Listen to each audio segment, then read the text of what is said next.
Olá pessoal, tudo bem? Hoje, terça-feira, e nós estamos aqui para falar de mais um aparelho que marcou época e que ajudou e muito na história e na evolução do som automotivo no Brasil, principalmente nas décadas de 60, 70, 80 e 90. Hoje eu vou falar sobre o Autorádio Bosch modelo Sanremo, que é um aparelho muito particular porque ele foi feito com um display digital, com mostrador digital. E ainda por cima o mostrador digital era vermelho, assim como depois ele aperfeiçoou colocando um mecanismo dentro da própria caixa e virou o modelo Torino, que era o toca-fitas, também digital com display vermelho, produzido pela Bosch no início dos anos 80. O Sanremo tem uma particularidade bem interessante, porque ele não teve uma produção muito acentuada, ele não teve a sua produção duplicada ou triplicada. Porque quem procurava um rádio já com uma tecnologia digital ia procurar o toca-fitas. E aí ele impulsionou a venda do Torino, que já foi um projeto que eles fizeram em paralelo, já com a fita cassete. Só que quem não queria a fita, talvez para comprar, e a diferença de preço do aparelho novo, do Sanremo e do Torino, não era muita, né? Mas quando a pessoa não queria fita, queria compor o painel, acabava comprando o Sanremo, que era só autorrádio. E ele tinha uma particularidade bem legal para a época também, porque foi a primeira vez que a Bosch quis colocar no painel, no display, no mostrador dos seus aparelhos, um sequencial de LEDs, né? Então ele tem para cada canal um sequencial linear de LEDs que é bem bacana. Conforme você aumenta o volume ou você mudava o balanço, os LEDs também assim acendiam sequencialmente. E isso era uma atração para a época, era uma inovação, porque na época tinha alguns acessórios que você comprava e colocava separado no seu carro, como por exemplo um mostrador de LED, que às vezes as pessoas colocavam o toca-fitas na bandeja embaixo no painel, e ali no lugar do rádio, no buraco do painel do rádio, colocava um mostradorzinho de LEDs, ou daqueles VU, né, para poder marcar e mostrar a intensidade de saída de som por canal. E o Sanremo foi o primeiro aparelho da Bosch, com display digital vermelho, né, que já tinha essa tecnologia, e também com um sequencial de LED no painel, mas era só rádio. E também, como ele teve aquele estilo de construção semelhante ao toca-fitas Milano, que eu mostrei aqui na semana passada, ele não tinha muitos recursos, como por exemplo um curso muito grande, um botão específico só para o grave e só para o agudo.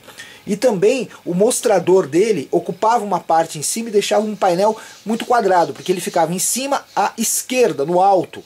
E aí o que acontece? Ficava muito espaço para o painel, ele ficou assim meio chapado, meio liso. Então era um público que gostava, específico, e ele acabou pegando um público da época. Mas ele não teve a produção continuada, como eu disse, porque as pessoas acabavam preferindo o toca-fitas, que era o Torino, que era o toca-fitas de mesmo modelo, só que tinha a parte da fita. E aí o que acontece? Como a diferença de preço era pequena, as pessoas acabavam comprando o Torino e não o Sanremo. E isso fez com que a produção dele não fosse tão continuada.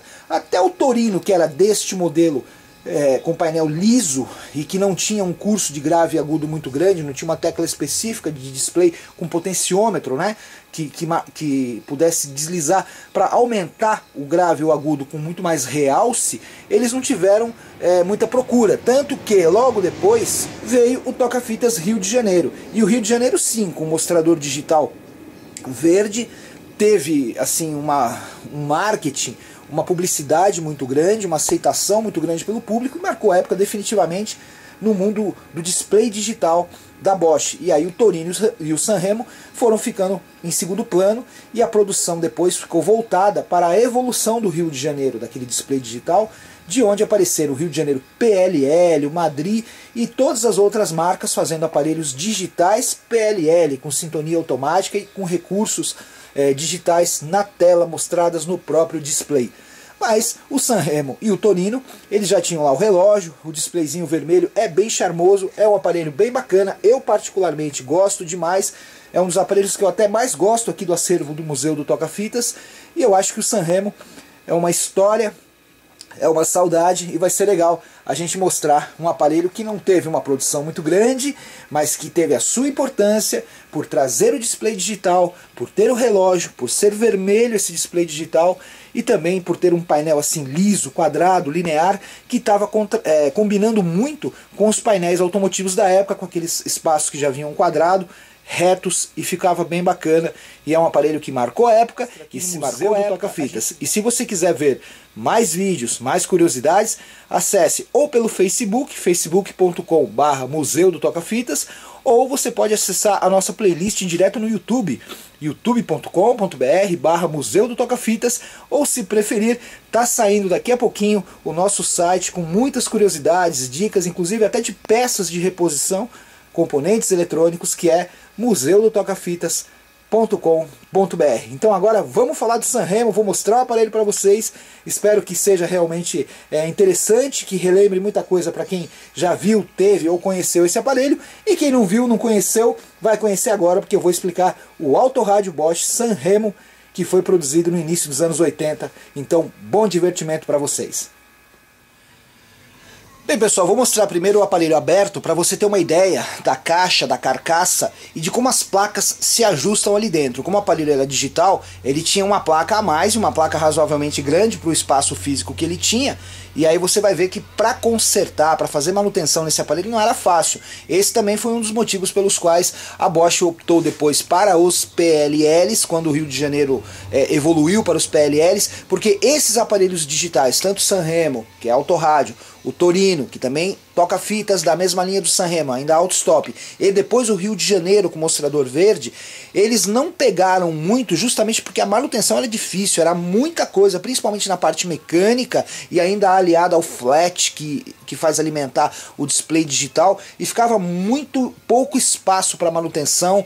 Isso dava problemas de aquecimento, dava problemas de engrenagem e de acesso muito difícil. Às vezes você, para trocar uma correia, para mexer em alguma coisa relativamente simples, num defeito que era até corriqueiro de um rádio, de um aparelho desse, você tinha que desmontar muitas coisas, e isso acabava fazendo com que pessoas não tão habilidosas ou até que não tinham tanta paciência para mexer com esses consertos, acabavam deixando os aparelhos abertos, e muitos aparelhos se perderam em bancadas de oficina porque foi começado o conserto, iniciado, e não conseguiram terminar e deixaram o aparelho de lado porque o cliente se interessava por um aparelho mais novo, eles acabavam pegando o aparelho e encostando, porque a manutenção desses aparelhos dos primeiros digitais da Bosch, Sanremo, Torino e Rio de Janeiro, realmente não eram fáceis. Então vou mostrar o aparelho aberto para poder constatar tudo isso que eu estou falando para vocês, tá bom? Vamos dar uma olhadinha?